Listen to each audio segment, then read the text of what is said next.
Kahit gaano ka pa kaobserbanteng lalaki, minsan hindi mo talaga matukoy kung gusto ka ba ng babae o hindi. Kasi iba magmahal ang babae hindi laging bulgar, hindi laging deretsahan, pero sa likod ng katahimikan may senyales at kung matuto kang basahin ito, mapapalapit ka sa katotohanan.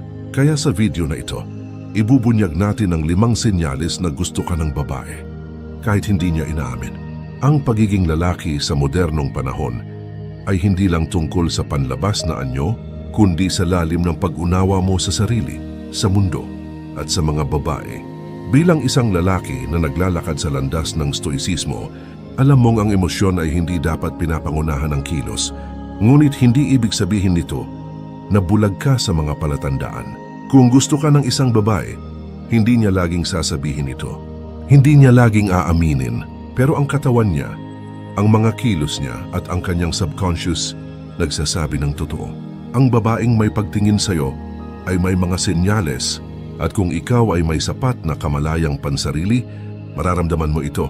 Hindi mo kailangang tanungin siya, hindi mo kailangang manghula. Ang kailangan mo lang ay magmasid at maghintay. Ngayon, simulan natin ang pinakaunang senyales. Senyales 1. Tila laging nasa malapit siya, kahit wala namang dahilan. Sa mundo ng mga babae, bihira ang pagkakataong lumalapit sila sa isang lalaki ng walang dahilan. Kaya kung napapansin mong tila, laging nandyan siya sa paligid mo, sa lugar na madalas mong puntahan, o kahit sa mga simpleng pagkakataon sa social media, may posibilidad na hindi ito aksidente. Hindi niya sasabihin ito, pero isipin niya baka makita ko siya. Ito ang silent longing. Ito ang tinatawag na strategic proximity. Kapag gusto ka ng babae, gagawa siya ng mga coincidences. Makikita mo siya sa hallway, sa kainan, sa gym, o sa comment section ng mga posts mo. Wala siyang sinasabi, pero siya ay naroon. Bakit ito senyales ng interest? Dahil hindi gagastusin ng isang babae ang kanyang oras at presence kung hindi niya ito pinahahalagahan. Tandaan mo, ang oras at atensyon ng babae ay para lamang sa taong nagbibigay sa kanya ng kilig o koneksyon. Kapag siya'y laging nariyan, baka inaasam niyang mapansin mo siya. Hindi mo kailangang maging mabilis mag-react. Sa halip, obserbahan mo. Huwag kang agad mahulog sa ideya na gusto ka lang niya. Tanungin mo muna ang sarili mo. Anong ginagawa niya dito? At anong pattern ang makikita ko sa kanyang kilos? Ang tunay na lalaki ay hindi basta-basta kumikilos sa emosyon. Pinagmamasdan muna niya ang galaw ng mundo bago siya sumabay dito. Senyales 2. Maliit na bagay, malaking reaksyon.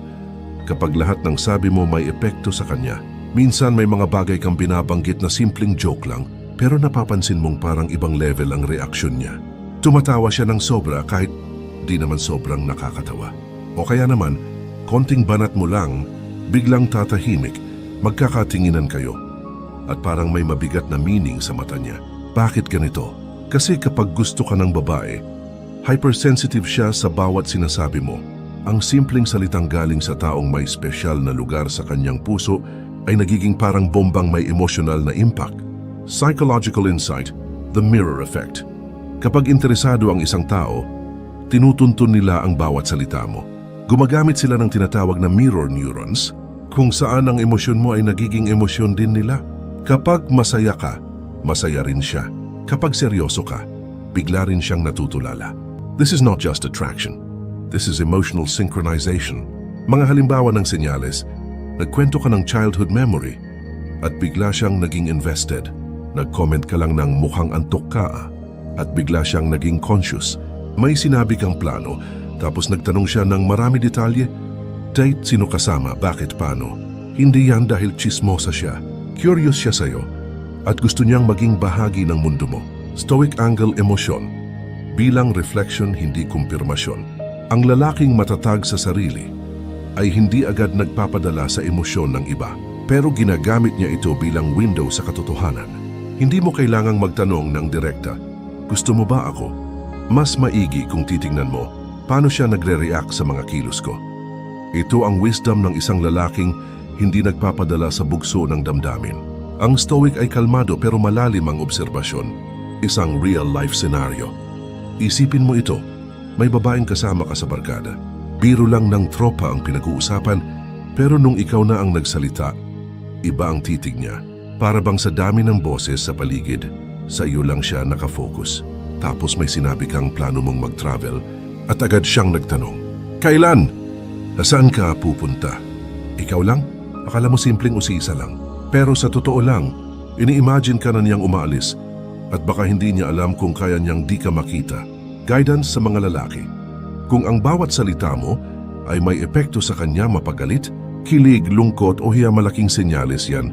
Pero kuway, wag mo agad i-assume na gusto ka niya. Ang tunay na kalalakihan ay kalmado, mapanuri at may disiplina sa emosyon. Huwag mong i-pressure ang babae. Hayaan mong unti-unti siyang lumapit. Tandaan, ang bulaklak ay hindi kinakaladkad para mamukadkad.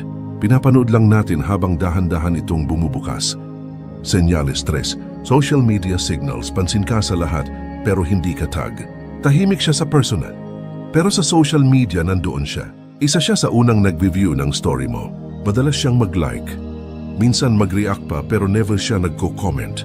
Kapag nag-post ka ng meme, isi-share niya yun. Pero hindi ikaw ang tinatag. May pattern kang mapapansin. Parang gusto niyang mapansin mo siyang nandyan. Pero ayaw niyang mahalata ng iba. Anong ibig sabihin nito? Ito ang tinatawag na silent interaction. Ang babae na may gusto sa'yo pero hindi handang umamin ay gumagamit ng digital breadcrumbs para ipahiwatig ang presensya niya. Hindi siya diretso, pero consistent. Kapag may bagong post ka, andyan siya agad. Isa siya sa top viewers. Hindi siya nawawala. Kapag may cryptic quote ka, bigla siyang magla-like, parang may alam siyang hindi sinasabi. Pero never siyang magpapakita ng lantaran. Pero bakit ganito? Dahil sa loob-loob niya. Gusto ka niya pero may mga dahilan kung bakit hindi siya ready maging obvious. Baka taken ka, baka may pride siya. Baka iniisip niyang baka hindi mo siya gusto. O baka gusto ka lang niya in silence. Ang babae ay intuitive. Hindi lahat ng kilos niya ay pakitang tao. Pero lahat ng subtle moves niya may ibig sabihin. Stoic perspective. Obserbasyon, hindi desperasyon. Ang lalaking stoic ay hindi reactive. Hindi niya tinitignan ang bawat like bilang invitation. Pero may disiplina siyang obserbahan ang pattern. Kapag paulit-ulit ang senyales, hindi na siya nagdududa. Alam niyang may iniisip ang babae. Pero hindi siya gumagawa ng assumptions, lalo na kung wala pang malinaw na kilos. Hindi siya nagmamadali. Katulad ng isang mandirigmang nagmamasid sa labanan bago umatake, ang stoic na lalaki ay nananatiling alerto pero kalmado. Mga tipikal na senyales sa social media. 1. Viewers list. Laging siya ang nauuna o palaging andun. 2. Quick reactions. Nagre-react siya minsan kahit wala pang 1 minute. 3. Quote match. Kapag may hugot ka, bigla siyang magpo-post din ng something related. 4. Indirect messages. May mga post siya na parang may patama at ramdam mong ikaw yun. 5. Mutual circling. Pareho kayong di nag-uusap pero parang nagkakaintindihan online. Paalala sa kalalakihan, kung ang babae ay consistent sa ganitong kilos, malaki ang tsansa na may nararamdaman siya. Pero kung ikaw ay tunay na grounded, hindi mo ito gagamitin para mag-take advantage. Sa halip, ito ay isa lamang sa maraming senyales na titignan mo. Tandaan, hindi lahat ng presence ay invitation, pero lahat ng consistency may pinanggagalingan. Ang tunay na lalaki ay hindi naghahanap ng validation mula sa social media, pero marunong siyang magbasa ng intensyon sa gitna ng katahimikan. Senyales 4. Nagiging iba siya kapag ikaw ang kaharap. Napansin mo na ba? Sa harap ng ibang tao, masaya siya. Kalog palaban, walang pakialam sa paligid. Pero kapag ikaw na ang kausap niya, parang biglang nahihiya, tahimik, o di kaya ay mas maingat sa kilos niya. Ito ang tinatawag na shift in presence. Hindi ito dahil sa takot, kundi dahil sa emotional awareness.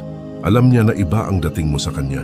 Ramdam niya ang tension at sinasalo niya ito. Mula sa lakad-lakad lang, tila naging catwalk. Kapag gusto ka ng babae, biglang nagiging conscious siya. Kapag dumadaan ka, biglang inaayos niya buhok niya. Kapag magsasalita siya, parang may filter ang bawat salitang lalabas. Kapag tinitigan mo, iiwas agad ng tingin pero hindi aalis sa tabi mo. Minsan parang iniiwasan ka pa nga, pero sa totoo lang, hindi niya alam paano kontrolin ang sarili niya kapag nariyan ka. Psychological insight. The self-awareness trigger.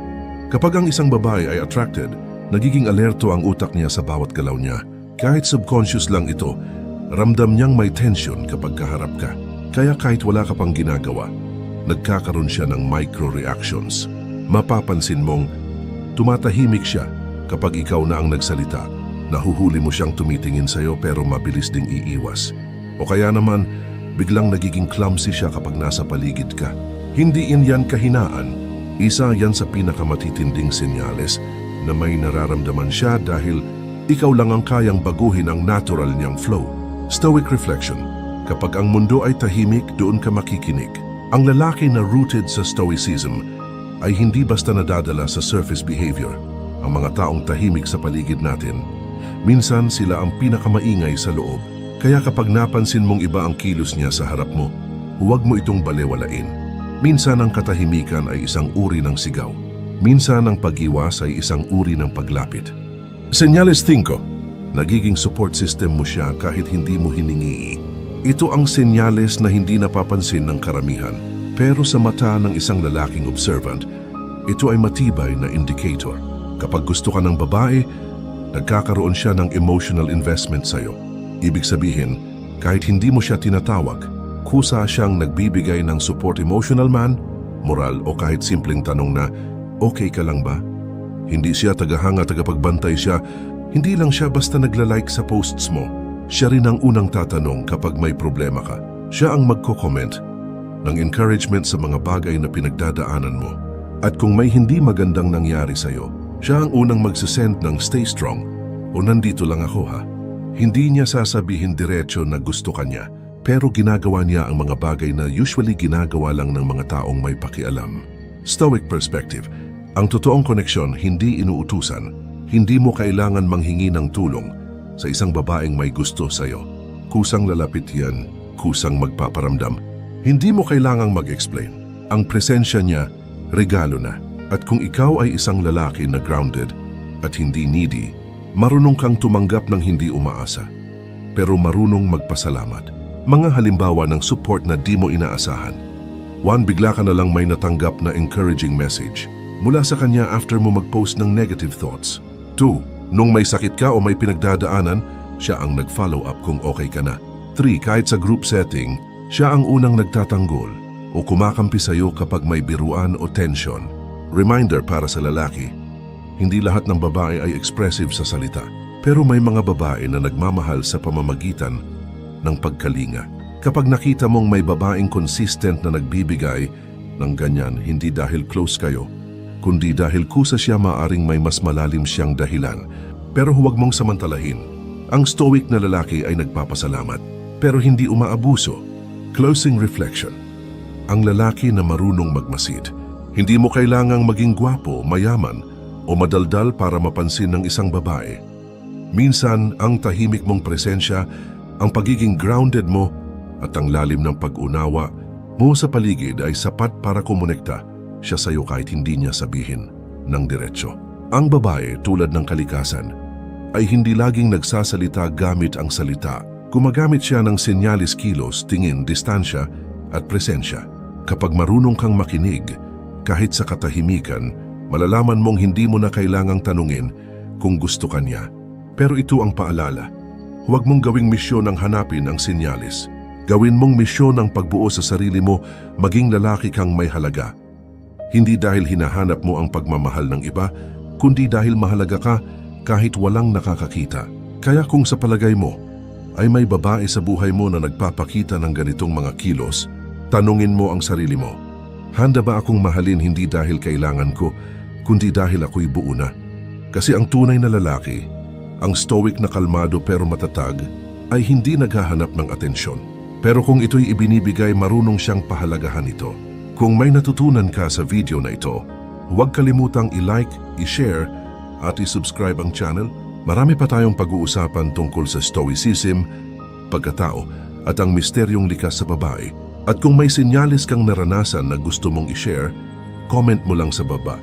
Malay mo, may ibang viewers din na nakaranas nun. At tandaan mo, ang tunay na lalaking may halaga, hindi hinahabol. Pinag-aaralan, pinagmamasdan, at kapag nakita, hindi basta binibitawan. Maraming salamat at magkita tayo sa susunod na video.